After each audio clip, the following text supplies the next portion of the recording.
Alright, how's it going, guys? So the Draven arc has begun. As I talked about a little bit in the Vegas update video, I'm switching to Draven. I wanted to win some skirmishes, and this weekend I went to a skirmish, and I was successful. I did, in fact, win. I'll kind of go over the Nexus nights leading up to it, as well as kind of the matchups that I went through during the skirmish. And then I'll quickly go over the deck list as well and kind of give a full explanation for what's going on. But pretty typical, just playing mid-range Draven. I spent the week leading up to the skirmish just getting some reps in, trying to understand how the deck works. And I think I mostly got the grasp of it. Mid-range Draven is like very, very easy to pilot. And I was also getting really, really lucky as well, which definitely helped.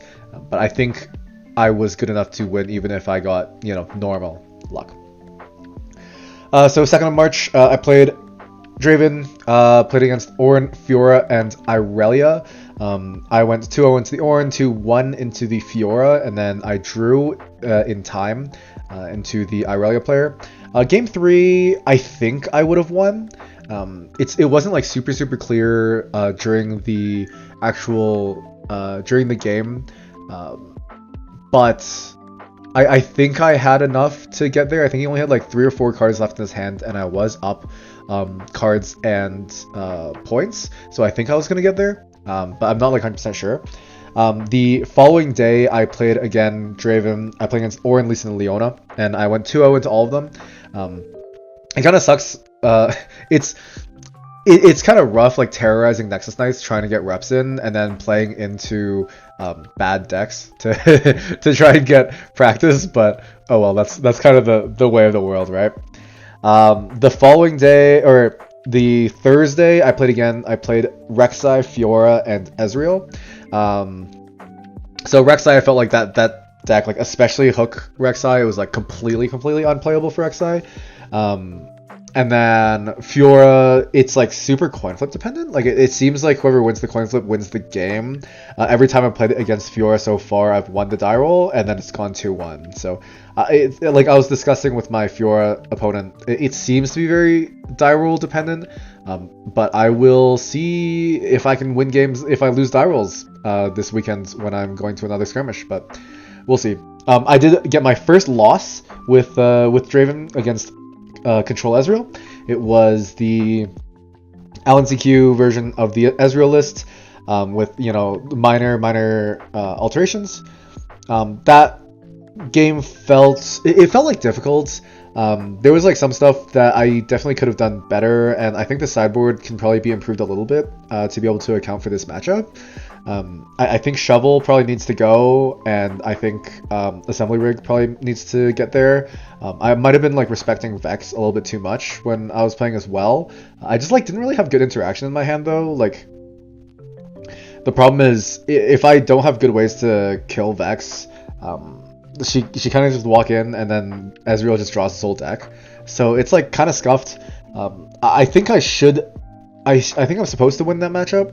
I know Ezreal is like kind of built to be able to beat Draven, but man, Draven is just so broken. I'm pretty sure I would have a decent shot if I were to play that matchup again, especially into like a less confident pilot.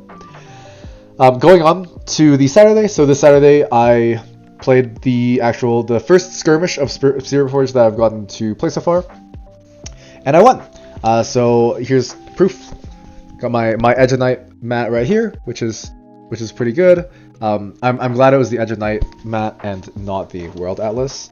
And then I also have the champion stamped Edge of Night as well, which is pretty nice. So pretty happy. I ended up going undefeated. So it was a 5-round Swiss to begin with. First round was against Irelia. So my Irelia opponent was not like super experienced with as Irelia. And it was like a relatively swift 2-0. He was playing the sneaky deckhand version. Game 1, I won the die roll, and I don't think he had sneaky deckhand in hand during that one. I can't really remember. But I remember that one being like a very swift victory. Game 2, it was like my obelisk. And he plays like sneaky deckhand turn 1 going first, which is like really disgusting. And then I play Draven on my turn 1, and then turn 2 he plays second sneaky deckhands, to score to 3 points, and then he charms my Draven in. I pay for the like, this is probably a mistake by my opponent. He like charms the Draven in, and then like plays Defiant Dance on the sneaky deckhands, and it like full trades. And then he like runs the sneaky deckhand back, and then following turn I develop, and then he scores to 4. It's like probably a mistake. If going down 4-0 is like pretty bad, but like using up the charm and using up the Defiant Dance is like pretty significant. So I did like end up clawing back through that match, but it was like quite difficult. Double sneaky deckhand opener into like Obelisk is really, really terrifying, and I barely got there. I think it was like due to my opponent not piloting the deck correctly that I managed to win game 2. I think if they were piloting the way they were supposed to be piloting, I would have lost, which is fine. You're supposed to lose when your opponent high rolls like that. Round 2 was a mid-range Draven mirror. I won the die roll, which is like really, really significant.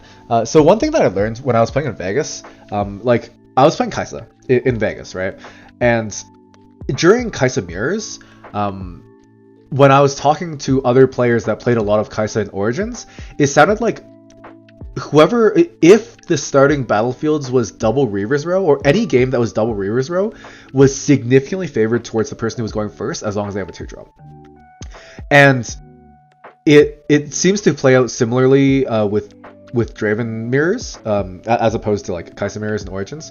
The having double Reavers just means that like you end up winning the game without much resistance. There's like not a lot they can do because they can't really remove your units really, and you're always just like one turn ahead, and you just draw so many more cards, and you just like have access to so much more stuff, that like at game 1 it started with double Reavers, and I won the die roll, and that game was like extremely swift. Like it was not close. And then game 2, I think he just like whiffed. I think he missed his 2-drop or something, and then like he played like Treasure Hunter, and I played like Treasure Hunter Noxus Hopeful, and then he ran Treasure Hunter in, played Draven on top, and then I killed it using like I like ran in, baited interaction, and then rebuked the Draven to hand and killed the Treasure Hunter and scored to 2. And then there's like not a ton that Draven can do on the backswing. It was something like they played Treasure Hunter turn 1. I played Treasure Hunter Noxus Hopeful turn 1. Their turn 2, they run Treasure Hunter and play Draven into Targon's Peak, untap 2, go to my turn, run Noxus Hopeful in. He taps 2 to play Fight or Flight on Noxus Hopeful. I tap 2 to Hard Bargain, and then tap 2 rebuke Draven, kill the Treasure Hunter, score the point, score onto Targon's, run Treasure Hunter into the other battlefield, score to 2, create the gold, and then their next turn they're like not able to kill anything, because I scored Targon's, and then like even if they had Kaisa in hand, they have to be really careful of any interaction. And then the next turn I hold to 4, run both units back, and then develop, and there's not enough that Draven can do to claw back from that opener. So that's kind of what happens with the game 2, I'm pretty sure. Round 3, it's not listed here. I ID'd into another Irelia player. This Irelia player is one of my friends, and we went to Vegas together, and we did not really feel like knocking each other out. It was only round 3, and we were both 2-0. So we just 2-0-1, like we just drew, and then we went to get lunch. We were both hungry, and it just works out. Round 4, I played against another Irelia. I played against so much Irelia this event, holy crap. This Irelia pilot was also not very experienced. He was not on the sneaky deckhand version. He was playing like some Zon Warren's Vex, triple Boots of Swiftness, Heart of Dark Eyes. So it seemed to be like a homebrew, which is like fine. Game 1 I think was like a relatively swift victory. I don't think there's really too much to say about game 1 that I can remember. Game 2 he made like a pretty fatal error. He like opens with Tide Turner or something, some 2-drop, maybe Treasure Hunter, and then like I played Draven on my turn 1. He like ran Treasure Hunter in and played like Boots of Swiftness. I ran Draven into like the other battlefield for some reason. I can't really remember why I ran into the other battlefield, but I was on the other battlefield. I think I was trying to avoid interaction. And the following turn he like plays Vex and charms Draven in. I like pay for the Draven trigger, and then he plays Defiant Dance, and then I play Spinning Axe, and then we full trade the battlefield. If he equipped Boots of Swiftness onto the Vex, he would have gotten like the +2 might, and I would have like gotten like it wouldn't have been blown out because I wouldn't have like used as much stuff. Like I wouldn't have recycled the rune. I would have just like taken the kill on the treasure hunter, and it probably would have been fine. But full trading into that, like killing the Vex, killing the treasure hunter, and my Draven dies. It's like not that bad. It's kind of okay for me. I just like develop behinds and then just try to run Irelia out of cards because she spent so many doing that turn. So it was like fine. And then I won game 2, and that misplay probably cost them the whole game. Round 5. So at this point I'm 3-0-1, 3 wins, 1 draw. 3-0-1, I end up drawing because it would have guaranteed me into top 8, and it guaranteed me into top 4. And then the person I drew against was also an Irelia player. So this would have been my 4th Irelia of the day up to that point. Then what happened is the bracket kind of worked out perfectly, so I ended up as first seed. 3 out of my 5 opponents made it into top 8, and the rest of my opponents I think went like 1-2 drop, and then 3-2 or 2-3 or something like that. So it was like kind of alright. My like opponent match win percent was like really high, so I ended up going into top 8 as first seed, which is like kind of awesome. I got to go first into every match, which was really sick. My top 8 match was against Miracle Sivir. It was my opponent's like second day piloting Miracle Sivir, but he's like a super good Magic the Gathering player. So he got it. It was game 1 was relatively close. I tried to hold onto a battlefield to go to 8, and I think that was supposed to cost me the game, but my opponent misplayed. He had On the Hunt in graveyard plus Fizz in hands because I saw it, I'm pretty sure. I didn't see it that game. No, I saw it in game 2. Game 1, he had On the Hunt at some point, and he probably like pulled everything back and just like ran everything into the other battlefield where I was trying to hold and like kill everything because it was Reavers, so I only would have been able to save 1 unit. But he misplayed, didn't really get there. So I won game 1. Game 2 was not particularly close. I think he misplayed a little bit. He sabotaged me turn 1, and I'm not sure if you're supposed to sabotage on turn 1. You get the gold, you get the value out of the Sivir legends, but you like start running out of energy pretty soon. So I think it was a mistake for him to play sabotage turn 1. And he just like kind of ran out of runes, and I just like developed enough for it to like not really matter. So yeah, I won that relatively easily. My top 4 match was against Irelia again, so there's the 5th Irelia theoretically that would I got matched up against, but there's only a 3rd Irelia that I actually played against. This opponent is the one that I tied against in round 3. So unfortunately we weren't able to dodge each other, and one of us had to eliminate each other eventually, and it ended up being me. Game 1, I don't think there was anything like too spectacular. I think he made like a small misplay. I think he tapped out a little bit too much and then didn't have enough mana for Not So Fast. Didn't have enough mana for Not So Fast on my Rebuke, and he ended up losing. No, that was game 2. Sorry, game 2, he like got really greedy. He had like 4 runes up. He played stack deck. I ran into he had Aurelia on one battlefield, and I was like running into the other battlefield with Kaisa.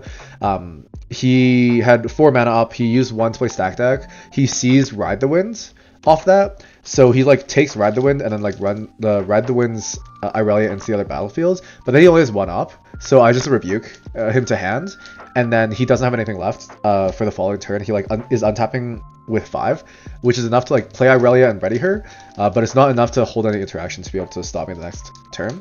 So that's how I won game 2. Game 1,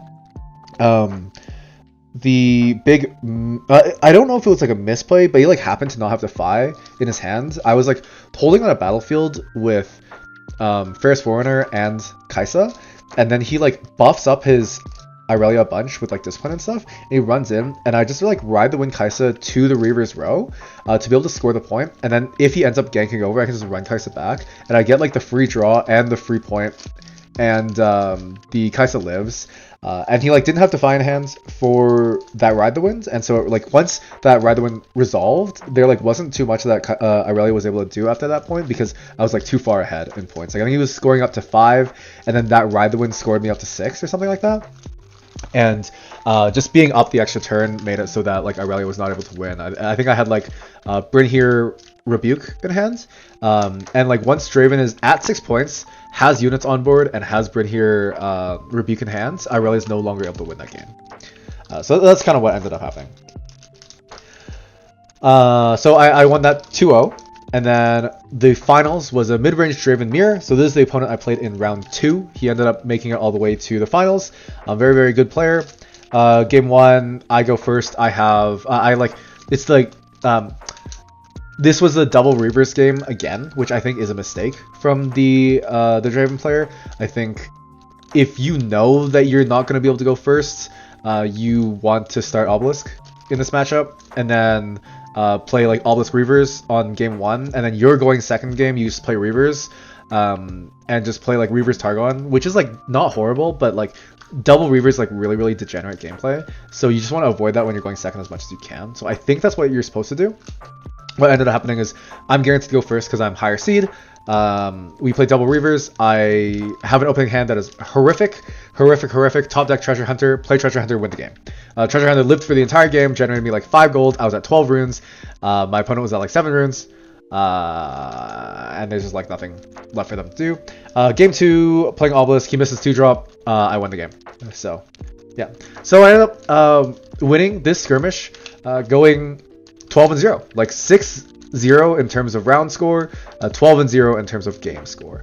This deck is broken. This deck is so good, so consistent, and I'm also really, really lucky. Look at these freaking die rolls, man.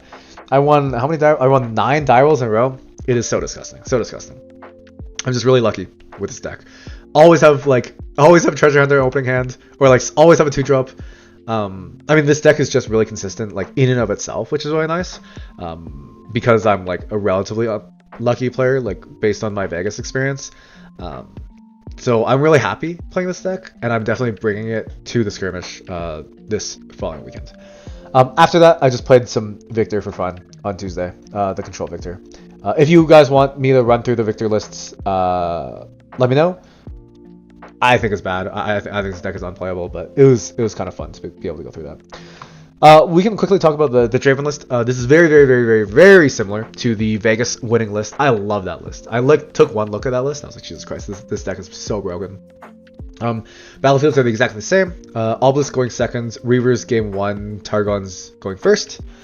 One Draven Vanquisher, obviously. Draven Vanquisher is just better than Purple Draven. The one thing you need to remember with Draven Vanquisher is like get the gold gear when you win combat. I like always forget about that trigger because my Draven always dies. 3 stack deck, 3 fighter flight, 1 hard bargain, totally fine. 3 overzealous fan, 3 Titanier, 3 treasure hunter. Nice thing about this list is it runs 9 2-drops, which I love. 3 stack decks plus 9 2-drops plus Noxus Hopeful means that your early turns are super, super, super consistent. 2 Ride the Wind. I really like 2 Ride the Wind. A lot of like the mid-range Dravens that I was seeing in Vegas, like I think the other 2 mid-range Dravens in Vegas that did not win were only running 1 Ride the Wind man, I think. And then this list was running 2 Ride the Winds man. And I do really like Ride the Wind because this card is broken. It helps you play around a lot of stuff. It helps you sneak points, helps you win combats. Stuff like that. So I really like 2 Ride the Winds. 3 is like obviously too many, but I like 2. 3 Spinning Axe, this card is broken. 2 Falling Star. I'm like not a huge fan of Falling Star in this list. I find difficulty finding times to use Falling Star that is good. I think the idea of this list, or of Falling Star in this list, is to hit like key targets that are at 3 might, which there are like a decent amount of. Like Purple Ezreal is like the #1 offender. Fiora Worthy and Stellarcorn Herder. Like those are like the big 3 might targets that you're hitting with Falling Star. and I think it's like good enough to keep in the main board. Like you can Falling Star like Darius's or like Kai'Sa's or like 4 or 5 might units, and it's like not the worst thing in the world. The problem with Falling Star when you're playing into Draven is that like it does get blown out by Spinning Axe, so it's like a little bit scuffed, and you're putting yourself back on runes so much. It's like if you play a 2-drop and then they play Draven on your turn, you like Falling Star Draven, he dies. You're like behind 3 runes at that point, so it's like it's kind of hard to continue playing from that point on. You just pray that the tempo that you get from killing the Draven so early is enough. And I think it might be, but I'm not like super big. I think 2 is correct. I would not want to play 3 because I think it's kind of scuffed. I would like low key be down to just cut Falling Star altogether in this list and just ignore Ezreal. Just pray that you can outvalue him basically. 2 Rebuke. I think 2 Rebuke is fine. I would like legitimately consider going up to 3 because there's like a change that I want to make to this list. But this list that I'm showing on screen is the list that I brought to the skirmish on Saturday. 3 Kai'Sas. Kai'Sas just broken. They run in, draw 2. Ugh, horrible. 3 Noxus Hopefuls. Just like adds a ton of consistency, adds a ton of might on board. The thing that's like rough about Noxus Hopeful is like you eventually run out of cards if you're playing too many Noxus Hopefuls. But Draven just draws so many cards that it doesn't really matter. We have 3 Darius as well because Darius is just broken. 2 Brynhir Thundersong. This fixes a lot of your matchups. Like all your purple and green matchups, Brynhir is like really good against. The really nice thing about Brynhir is he kills all hands that have counter spells. You are not allowed to obviously counter the trigger from Brynhir yet. So you just like play Brynhir, and if they're holding like 4 counter spells in their hand, they just lose the game instantly. Which is like kind of nice, right? And then the last card in this list is 3 Ferris Foreigners. Ferris Foreigner is mainly here, it seems, to make your control matchups better, and just like this card is really good. If you're like looking to potentially hold onto battlefields, you can do something like Overzealous Fan plus Ferris Foreigner, and then if they run in, you can like sack the Overzealous Fan, win the combat, and if they do some funky stuff to blow you out, like kill the Overzealous Fan or something, you're not risking an actual unit because Ferris Foreigner dies into the same thing. So he like allows you to like essentially free roll holding battlefields, which is like legitimately valuable. The only problem with him is like he is like a magnet for purple interaction. Rebuke like just destroys you for playing Forerunner. Fight or Flight is very good into Forerunner. Stuff like that. So it's like a little bit scuffed. This is like that card is the card that is going to be changing for my skirmish this Saturday. Lastly, the sideboard, we have 1 Hard Bargain, 1 Switcheroo. Switcheroo I think is like mainly for Ornn Irelia. We have Last Rites for the control matchup, 2 Vexes. So if you look at the Vegas list, I cut 1 Brynhir, 1 Falling Star from the list for the 2 Vexes. 1 Thermal Beam and 2 Mind Splitter. Thermal Beam is pretty obvious. Mind Splitter I think is like into your slower matchups, into like Kai'Sa, into Ezreal. Other control matchups, I think Mind Splitter is like pretty decent. I think that's mainly what you're using it for. And that's the list. So the main consideration that I'm doing for my list on Saturday is I'm probably gonna put the 2 Vexes in for 2 Ferris Foreigners. Vex is really good into Draven, and really good into Irelia, and really horrible into Kai'Sa. My local scene does not have very many Kai'Sas. It's like bad, but like okay into Ezreal control, because Ezreal control only runs 1 singularity, and like that's the big item for Vex that you just like accidentally die, and Vex just like completely sucks. Like if they're singularitying Ferris Foreigner and like one other unit, you're like getting the two mechs back, so you're like even in terms of like number of bodies, which is nice. The Vex just dies. So any decks that run like a ton of singularities, like Control Kai'Sa, are way better into this than Ferris Foreigner. But my local metagame has like so much Draven Irelia that I think having Vex in the main board is better than having Ferris Foreigner in the main board. So it's probably 2 Ferris Foreigners for 2 Vex. And then the other change I'm probably gonna make is I'm gonna sub out Last Rites for Assembly Rig. I think the purpose of Last Rites is to be able to win like control matchups, to be able to get like recurrent value out of your units. The problem is like you need to conquer a hold, which means like if you're losing in a control matchup, it's like really hard to actually get value out of Last Rites. So just have the shovel on board and like not do anything, because the recycling from the equip is not actually relevant. So I think it's supposed to be Assembly Rig. Assembly Rig I used a bunch in Kaisa and I loved it. I create like 7 mechs in one game and they just like eventually run out of stuff. So I think it's supposed to be Assembly Rig and not Last Rites in this slot. But other than that, that's the Draven list. If you have any questions, if you have any videos that you would like me to make, I'm like high-key running out of ideas, because like I'm not playing an interesting deck anymore. I'm just playing a good deck. So there's like a lot less content that I could make here. But if you have any questions, I might look to maybe film some. Maybe I'll film the skirmish on Saturday. That might be interesting, but we'll see. Yeah, that's everything for today. Thanks for watching.